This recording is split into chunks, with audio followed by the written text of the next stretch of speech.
finding a way to make sure that you can commit to something for longevity. The same is true for how you're choosing to eat. So if you embark on a fad diet journey, the chances of it being short term are pretty high.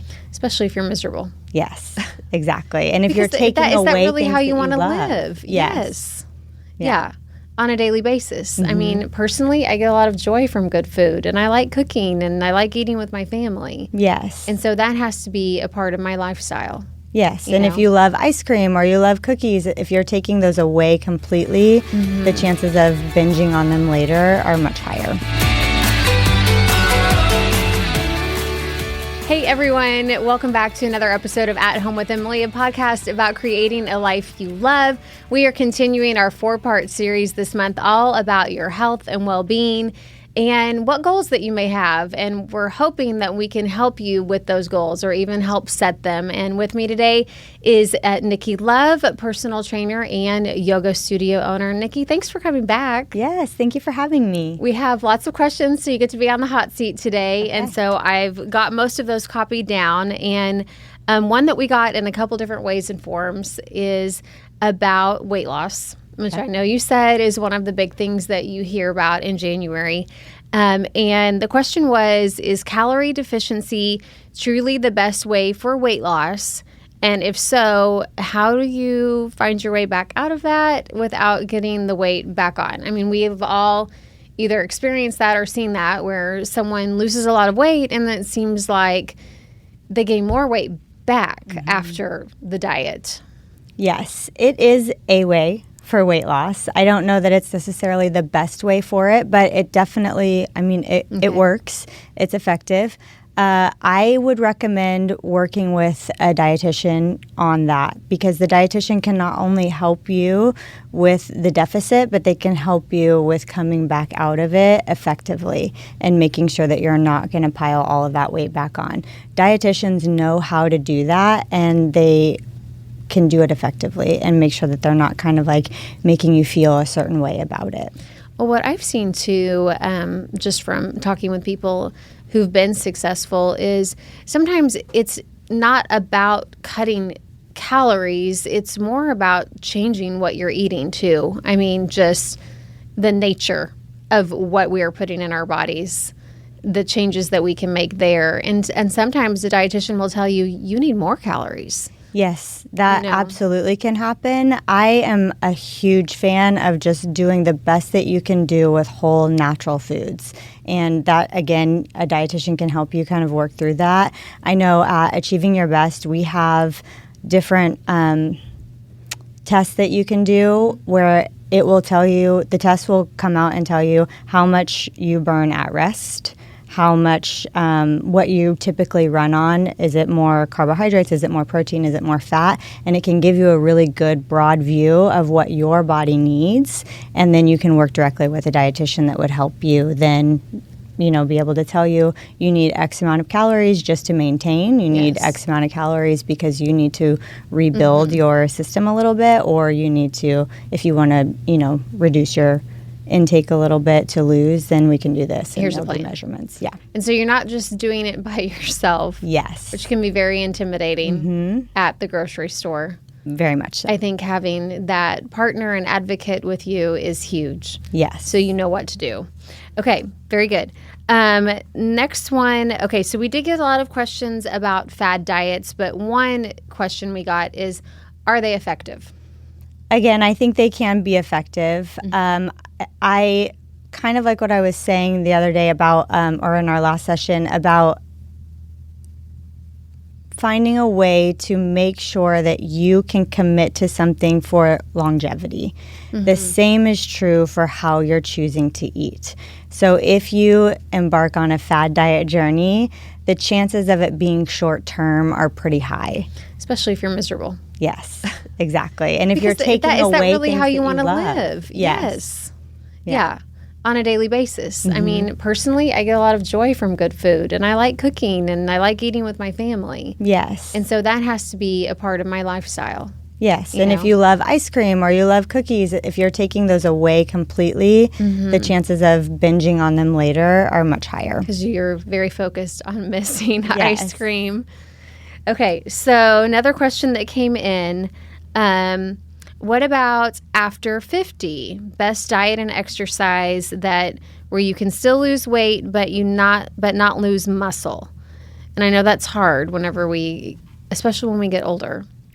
Yeah. It's so much harder to build muscle. Definitely. Again, I would make sure you're working with a dietitian on that one because dietitians are going to know exactly how much protein you need for your body and as an individual. And that cannot be just a broad answer. Yes, exactly. And for your age and for your height and for, exactly, and whatever your goals are as far as like how much fitness you're doing too. I do think that people should be lifting weights as well to maintain their muscle mass and their bone density.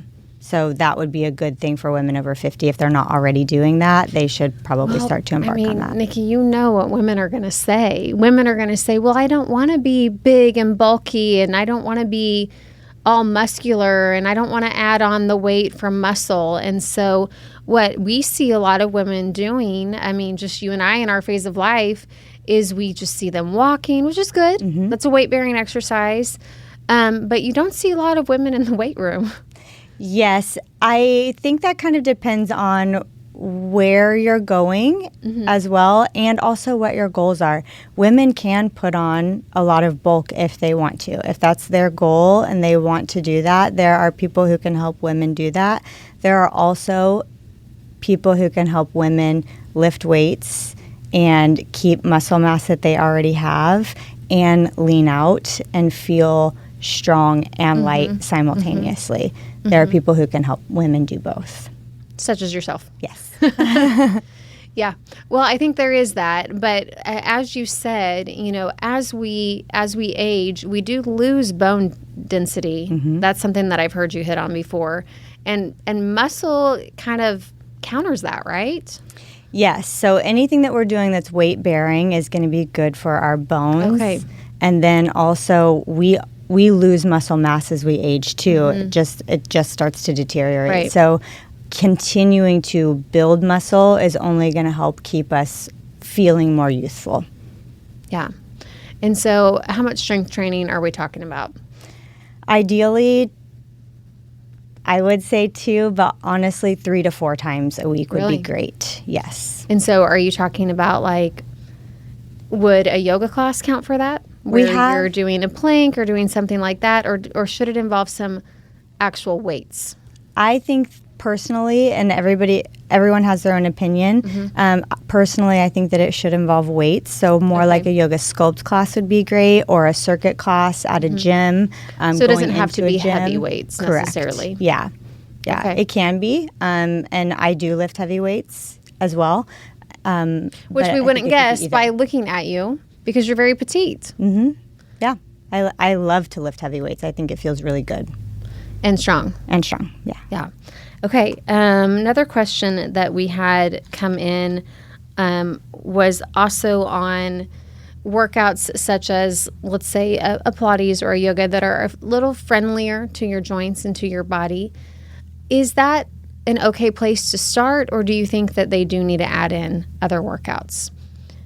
I think it's a great place to start. I think as long as we touched on this in the other interview, as long as you're finding a community that feels safe and good to you, then I think as long as you're continuing to move your body, you're doing a great job. And then over time, if you want to add a little bit more, that's great.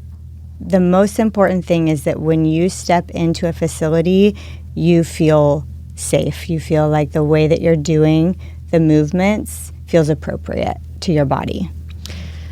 Since you mentioned that, what about injury? I feel like you can have the best of intentions, but if you get sidelined, it's harder to start again and come back. Is there anything that you work on with clients to prevent injuries? Yes, yoga is a great way to do that. Also, just making sure that you are stretching after you work out and warming up properly before you work out instead of just jumping into it. That was something that I think it was harder for me to learn as I aged, because when I was young, I could just jump right into anything. It didn't really matter. I could just start going. And then I realized I needed a much longer warm up, and I still need to remember always to stretch when I finish, because those are both great things for injury prevention.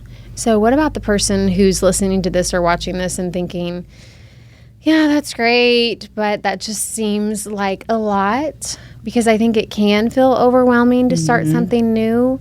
Would you start with walking, or like how? What would you say for getting started if we're coming from not doing anything? I would say start with something that feels good to you intuitively. So if you're just a little bit nervous about stepping into a public space, walking would be great.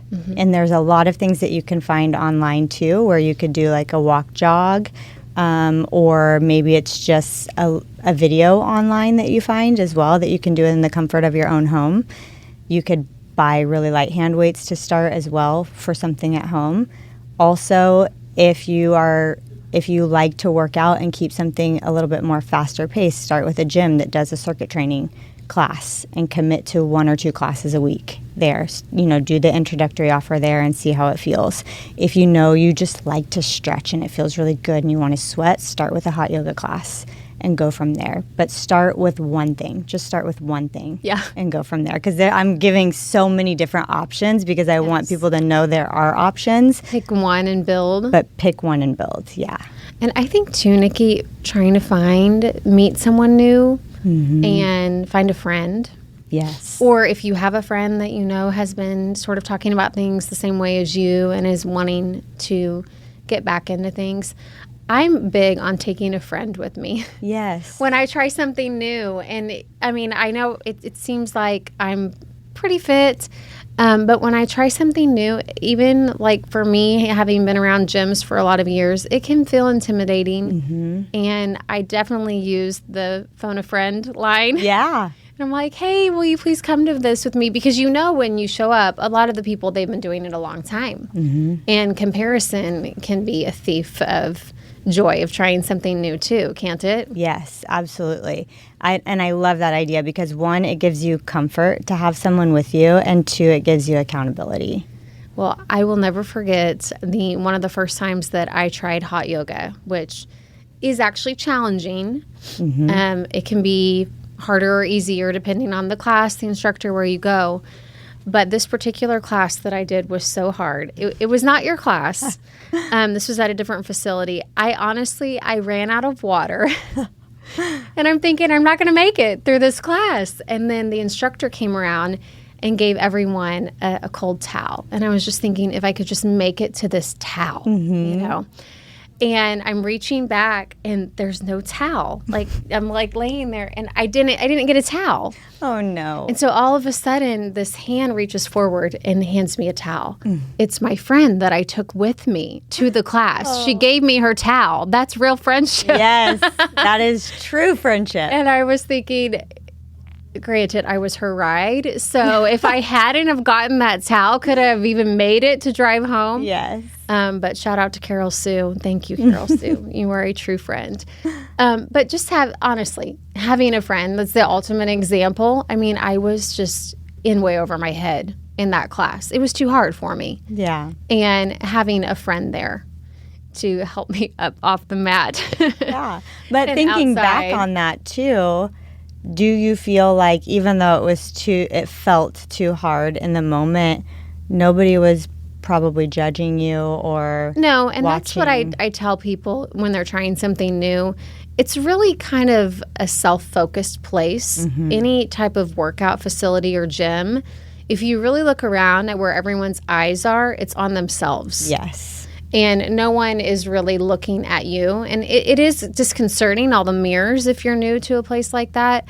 But when you really start to notice, you're on your own. Yeah. No one's judging you and no one's noticing you. But that's also an example. I share that story because it was too hard for me. And I needed to find somewhere else. because this particular class was too much for me. I could probably go back and do it now, but at the time, I couldn't. It wasn't your place. Yeah. It wasn't the point of yoga. Yeah. I don't feel like you should leave yoga scared and dead tired and, just completely spent. Yeah. It felt like a much higher intensity type environment. Mm-hmm. But anyway, well, Nikki, is there anything else that you'd like to add that we haven't hit on, just for those who may be listening and thinking, what do I do? What do I do? Am I going to do it? Just some encouragement to pass along. I think just, kind of touching on, I do think a lot of times to show up to a space feels very intimidating. And I do think what we were saying, no one's really watching. And the priority of our health and wellness physically and mentally is so much more important than if someone was watching and placing a judgment. Problem. That's their problem. It's a stranger, and they're not going to think about it again once they leave that space anyway. But you're going to have this gift of health and wellness for however long you choose to be on that journey. So I think, just do your best to remember what the priority is and go for it. And if you don't have your health, what do you have? Exactly. Thank you. Thank you.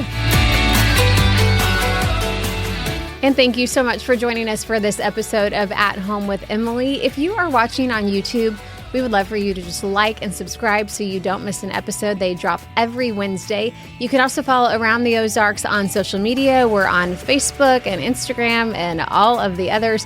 And you can also head to aroundtheozarks.com where you can sign up for our daily newsletter so you don't miss a thing. I'll see you next time.